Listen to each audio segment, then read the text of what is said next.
Hi there, I'm Rebecca and a really warm welcome back to my channel, PumpkinBecki. In this week's video we're going to be enjoying the autumn colours of my bonsai. Let's get started.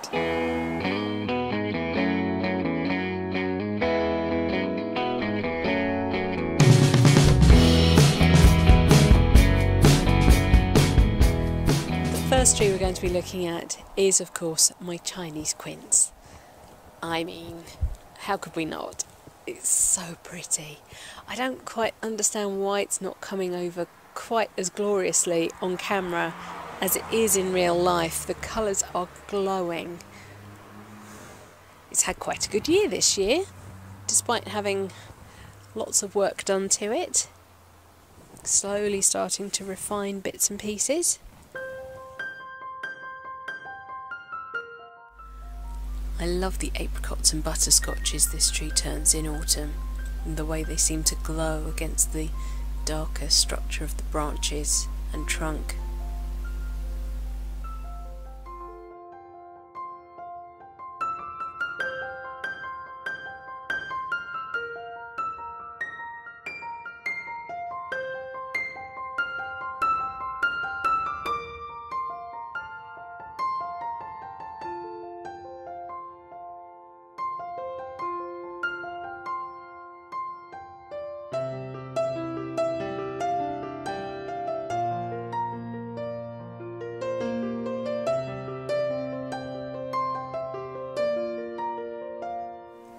There is a stark difference between this year's video and last year's one. All my maples, bar 2, have lost their leaves. We're only a week later, but my maples lost their leaves 2-3 weeks ago. It's very strange. And if I remember rightly, the Chinese quince was only just barely coming into its autumn colour. And now look at it. You might notice some very interesting shaped holes in the leaves, and you might worry that it's some sort of leaf eating nasty lurking, but it is actually the leaf cutter bee, and it has been taking chunks out of leaves and then using it to create cocoons for its young.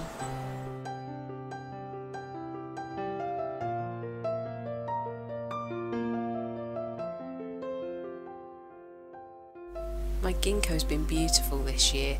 It put on lots of leaf. I was a bit worried about it last year because it really did seem to be struggling a little bit.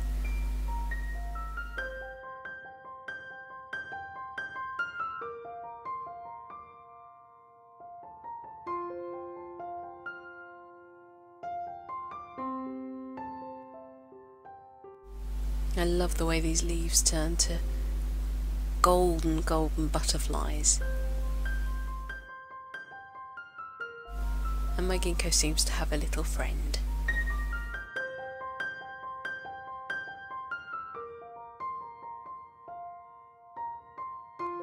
This Tilia Cordata was purchased from Greenwood Bonsai, Corin Tomlinson, as a starter tree.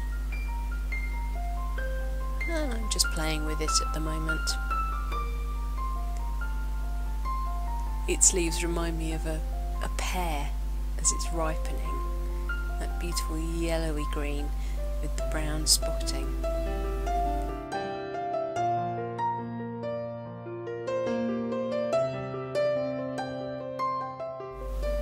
Now I don't think you've seen my Japanese larches before. They both started as upright starter trees.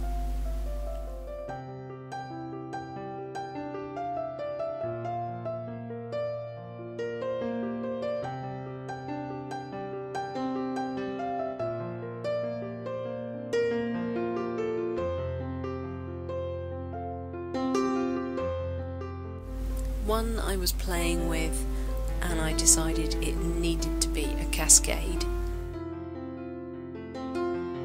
The other I've allowed to grow upwards. I will be putting them up into slightly bigger pots next year because the trunks are taking a little while to get some thickness to them. they're definitely thicker than when I got them.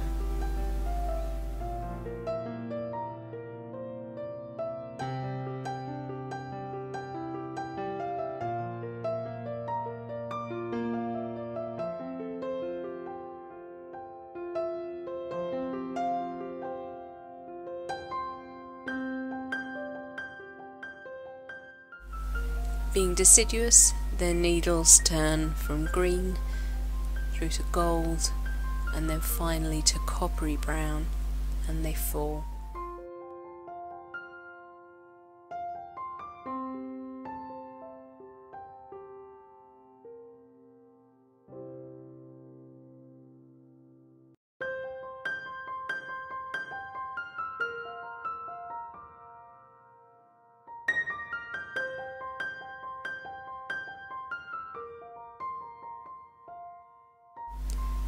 This is one of my European beeches, bought as a starter tree, again I think from Corin Tomlinson at Greenwood Bonsai. This one's getting a really yummy trunk on it.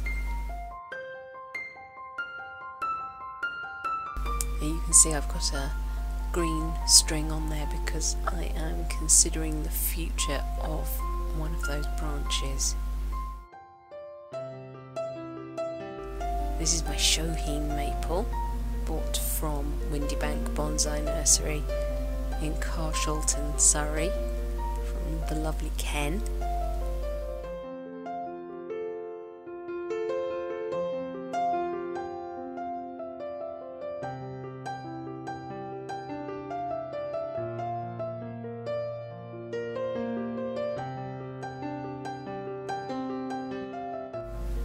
It grew really strongly this year, and that branch out on the right hand side of the screen really should be a fair bit shorter. And we're going to end with my little maple forest, which is looking absolutely stunning right now. Actually almost looks like I may have several varieties in here because of the way they're changing colour so differently. I don't know. It was bought as a forest from Windybank Bonsai Nursery, and yeah, who knows what I've got in here. I will just go through and remove any fallen leaves, and I'll leave it outside for a little bit longer before I think about putting it into the greenhouse. I worked really hard on this one this year to make sure that I was keeping all my junctions to two branchings, so bifurcating, not trifurcating. I can see there's possibly a couple that have got away from me. So what's happening right now is that all the sugars and starches are being drawn down into the vascular system of the trees. So I won't remove any more leaves. I'm going to let them drop naturally, or maybe just remove the odd absolutely dead one. But all these colours are too lovely to miss out on.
Right, well that's it for this week's video. Thank you so much for watching. Please remember to rate, share and subscribe to me here on YouTube. And until next time, bye!